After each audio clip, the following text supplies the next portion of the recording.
The Next House by the Sea, issue 5, James Tynion the fourth with Alvaro Martinez Bueno on the art. Been a couple of months since we had the last one of these, but happy to have it back. Uh, this was a great issue. I thought I really get into the main couple things this book was doing. One, of course, was Nora reminiscing about Max and their interactions with Max, and that Max used Nora, who wasn't Nora at the time, of course, was Norm at the time. Max, convinced by Walter, we get this flashback where they freeze Nora, and they have a conversation where Walter's like, hey, you should be getting more involved with the humans, understand them better, feel some human experiences. And when they unfreeze Nora, Max is like, hey, would you like to kiss? Yeah? Good. Yeah. And then they just kiss. That's because Max like, this one acts weird around me. It's I don't like it. Yeah, Walter has to explain why that is and what's going on. And I do like the central conceit, it seems, between Walter and Max. The difference between them is Walter goes, we need to know why they're exceptional. It's not just they're the best at things. It's how they react to things. And so I seemed like that's the main differences between the house. Like, yes, it seemed like Walter went with the sentimental choice. Caesar were his friends. But they were his friends because he got to know them, right? And with Max, it's all these separate people who are all the best in their fields, but doesn't understand why they're the best. They're that's in this conversation where Walter says, I think I've found my first pick. And Max is like, but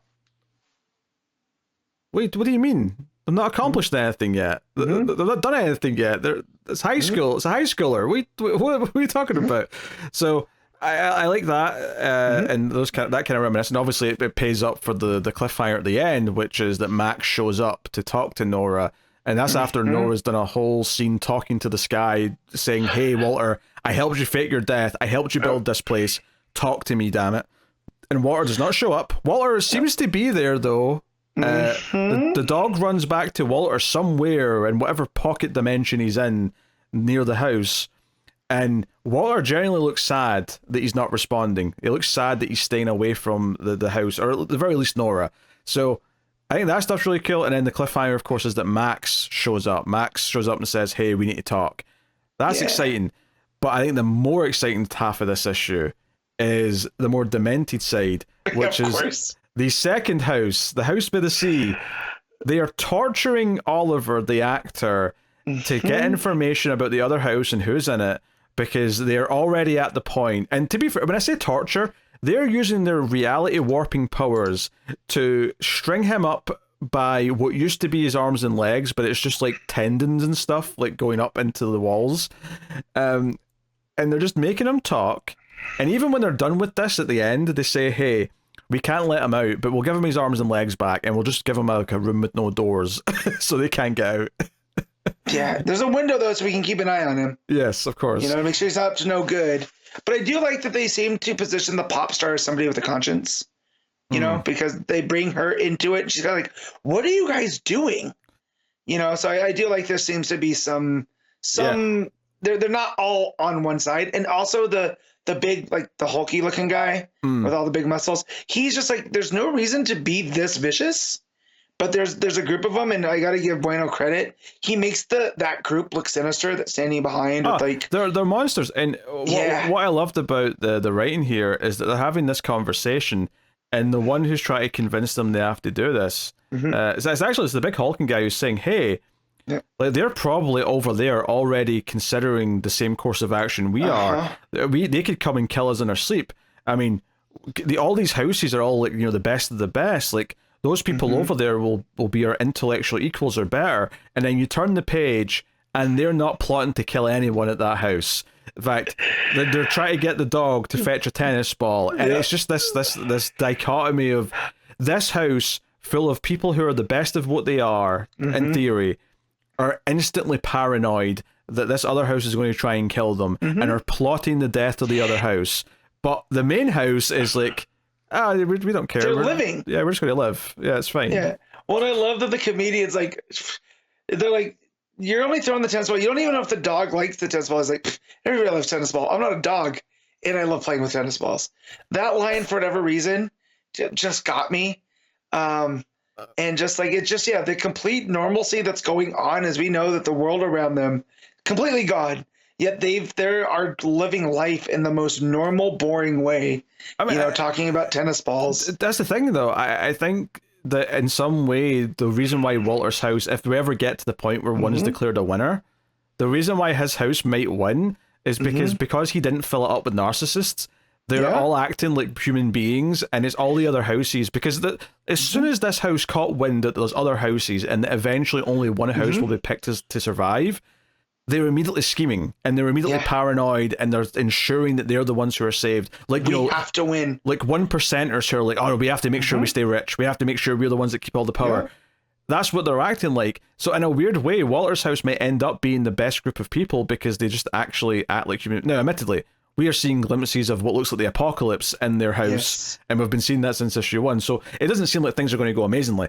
But I'm just in theory, this is still a horror book, right?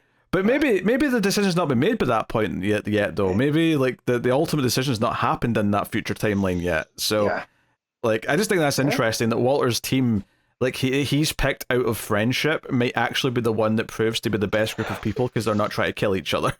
No, because they know what interpersonal relationships are. All these other people are seemingly separate. They have zero issue, right? We saw what happened when somebody died by accident in the other house, by the house by the lake, and how it affected all of them.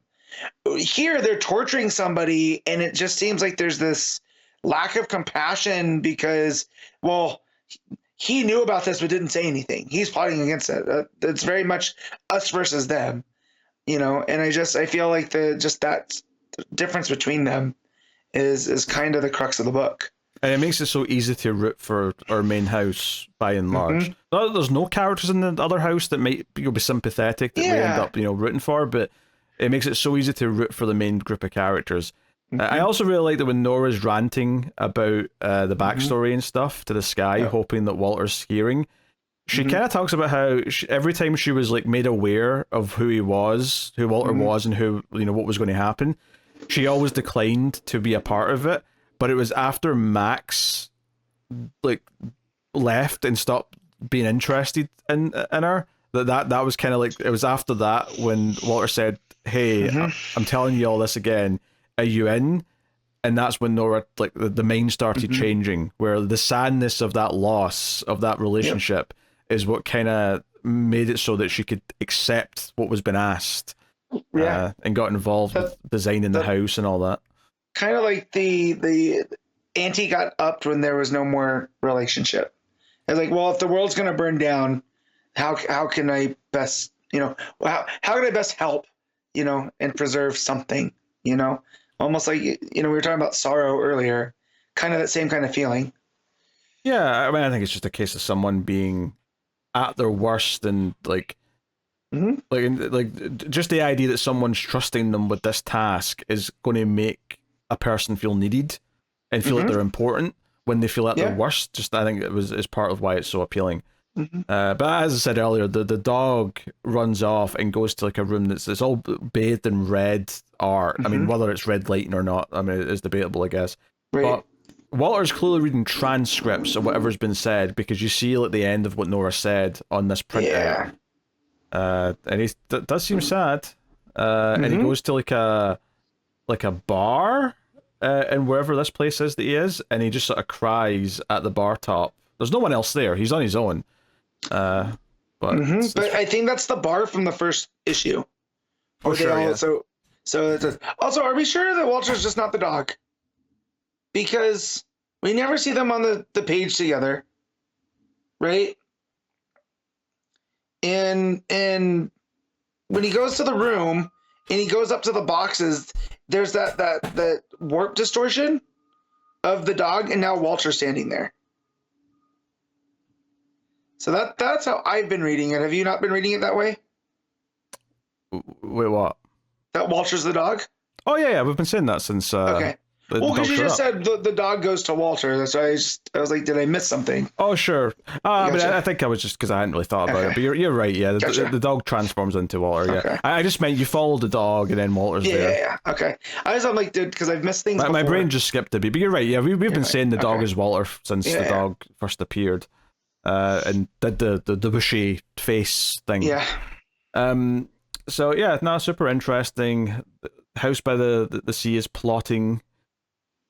I particularly like the moment in the art when the actress looks back as the room's reforming. Yeah.